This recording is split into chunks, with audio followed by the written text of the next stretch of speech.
concept of homeland or birthplace. I've heard some say that for lay people, their roots are ancestors, grandparents, and parents.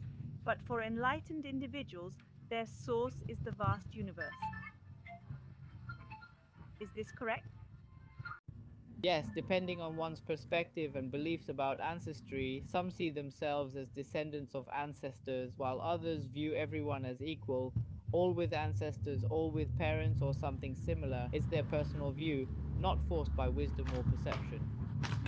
For me, it's about homeland and country, but for others, That's not a it might conflict, be it's different. about equality, freedom, and personal choice. They can believe what seems reasonable to them without being forced. It's like doctors, traders, or farmers. No one claims to be absolutely right. People choose what feels right to them, what makes them happy. It's about personal choice, not forcing others to believe in ancestors or not, or to believe in equality. It's not about saying one view is correct, whether it's about ancestors, equality, or cosmic or. Thank you, teacher. May I ask a few more questions about your spiritual journey and that of other Buddhist practitioners? For you, besides faith, what inner motivation or voice guided you, especially in those early days when you first decided to pursue spiritual practice? How did you overcome the pains or fears of breaking precepts? Beyond belief and motivation, what inner voice helped you stay determined and persevere until now? Yes, first there's faith, and when you have faith, you have credibility, and with credibility comes strength, perseverance, diligence. Put faith in it, be diligent, not just hardworking.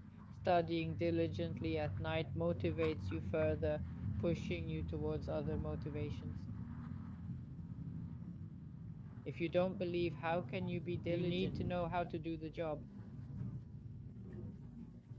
Only when there's pay do you work hard. Now, knowing the task doesn't bring salary or any benefits, you won't work hard, you'll give up. But with faith, you must be diligent, as Buddha taught. Have faith, then you'll have strength.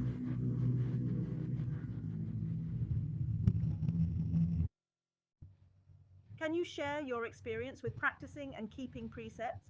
When starting out, do you begin observing precepts gradually, from few to many, or by specific precept groups? Yes, keeping precepts from few to many. For example, if we want to keep precepts, we start with vegetarianism. Once we can fast, we practice eating 1 meal a day, then 2 meals a day, then back to 1 meal. This way, we gradually increase our practice. For instance, today we might quit smoking, then alcohol, then coffee, then certain foods. We quit gradually, step by step.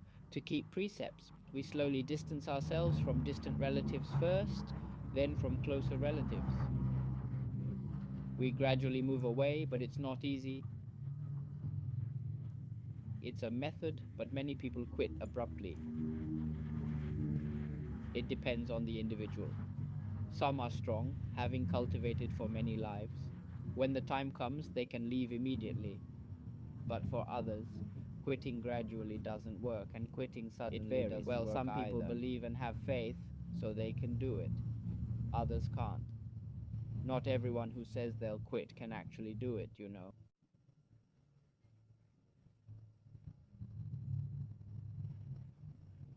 Yes, Amitabha Buddha, I am very grateful to you, teacher.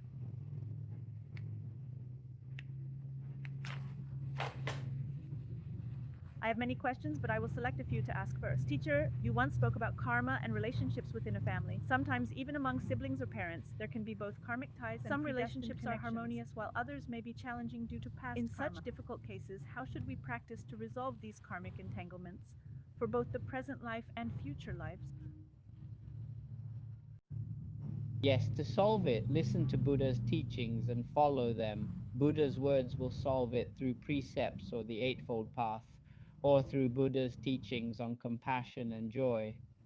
The three virtues or principles based on Buddha's teachings, reciting the Dharma, those teachings will lead you to Amitabha Buddha. Dear Buddha, I'm grateful when family's around as they prepare for life's impermanence. Yet people are often unaware when it comes. They're quite ignorant. So now, if I want to help them prepare best for when they return to the impermanent realm, besides being vegetarian, moral, and kind, what else can I do to support their journey to make their return peaceful and gentle? Yes, I often talk to them about Buddha's teachings to give them faith in the Buddha's words. Then I dedicate merit to guide them well. Amitabha Buddha, Amitabha Buddha.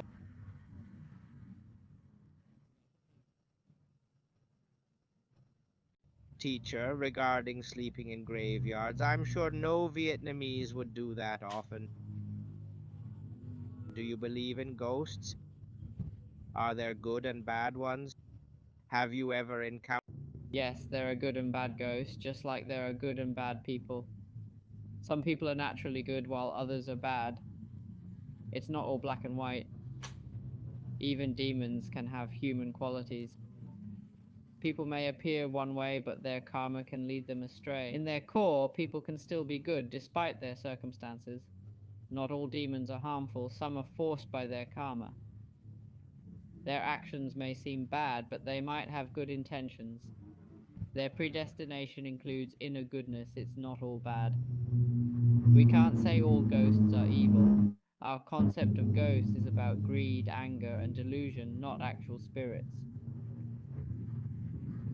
Greed, anger, and delusion have no goodness or enlightenment. These negative traits are purely evil, without any redeeming qualities. They lead to suffering. Greed causes pain and misery. Anger brings suffering, and ignorance leads to more pain. So these ghosts lack goodness and must be eliminated. Greed is the ghost. May Buddha's light shine upon. So one more question. Nowadays, despite material wealth and money, people still aren't happy. How can we help them find happiness and peace? Yes, if it's happiness from worldly desires and possessions, it may bring some peace, but little joy and much suffering. Now, realizing this isn't true happiness, we can seek the path of happiness as Buddha taught, leading to greater joy and comfort than before.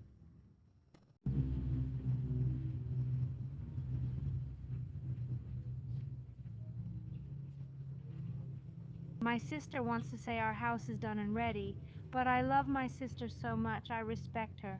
I listen and take her stuff when it's done. Then I bring it back home for you to see nearby. Dad, I'm burying it like it's not mine anymore now.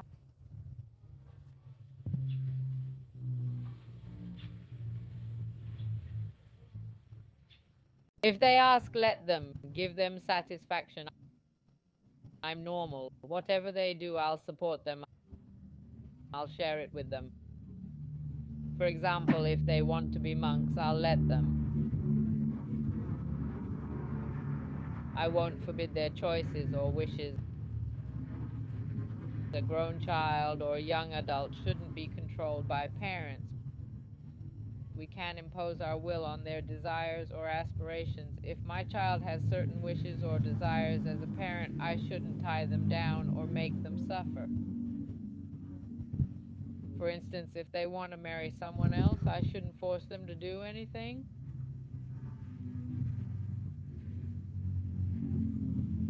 Instead, we should respect our children and let them choose what makes them happy and joyful. We should respect their choices. It's okay to do that, but it's not right to think we have that power. We can't just do whatever we want and think it's right. In reality, bringing them to Hatin might not be right. They might not want to live there. So we should respect their wishes. Yes, regardless of who they are. These days, everyone has their own path. We should respect that. Living freely is better than being forced. Má ơi trả đi. Đúng rồi. Trả máy. Trả máy coi nè.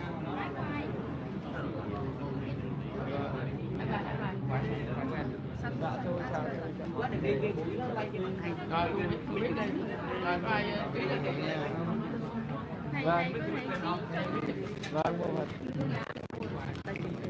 Tại con ở đường xa. Dạ.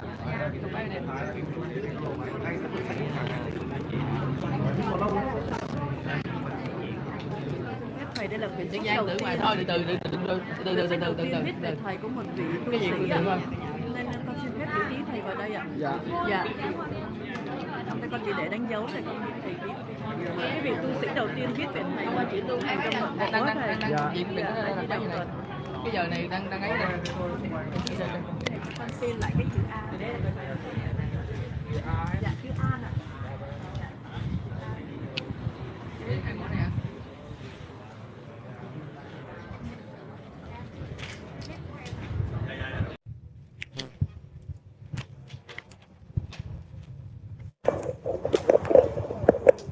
The master is signing for Buddhist followers.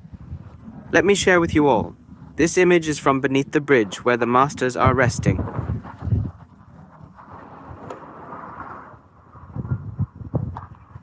You can see today there are many Vietnamese Buddhists who've come to pay respects. The weather this afternoon has become milder now. It's getting warmer. Thanks to the 153 viewers watching. Please like, subscribe and share this live stream and other Following the Barefoot Path content so I can keep you updated.